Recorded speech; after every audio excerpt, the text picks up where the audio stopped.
17ই August থেকে অন্নপূর্ণা যোজনার টাকা দেওয়া শুরু হয়েছে। অনেকেই টাকা পেয়েছেন, আবার অনেকেই টাকা পাননি, এবং যাদের ফর্ম রিজেক্ট হয়ে গেছে তারা কি করবেন সেটাও আমি এই ভিডিওতে জানাবো। এবার দেখে নিই কারা কারা টাকা পাচ্ছেন এখন। যারা 10ই জুলাইয়ের মধ্যে অ্যাপ্লাই করেছিলেন তাদের মধ্যে যতজনের অ্যাপ্রুভ হয়ে গেছে ফর্ম, তারা 17 তারিখ থেকে টাকা পাওয়া শুরু করেছেন। মুখ্যমন্ত্রী জানিয়েছেন 3-4 দিন মতো টাইম লাগবে সবাই টাকা পেতে।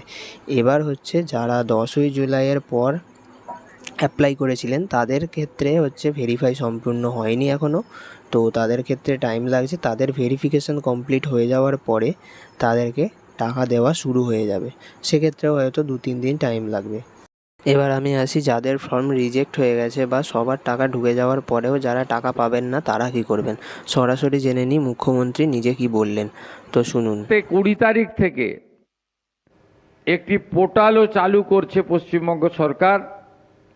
সেই পোর্টালে যদি মনে করেন যে কোনো অনুপযুক্ত লোক এই অর্থ পেয়েছে, আপত্তিও দিতে পারেন।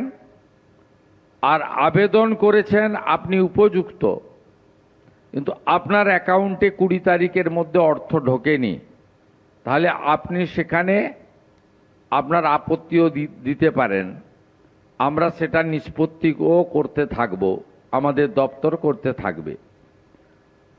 ভিডিওটি পছন্দ হলে লাইক, শেয়ার, কমেন্ট এবং সাবস্ক্রাইব করে রাখুন চ্যানেলটিকে এরকমই ভিডিও আরও পাওয়ার জন্য। ধন্যবাদ।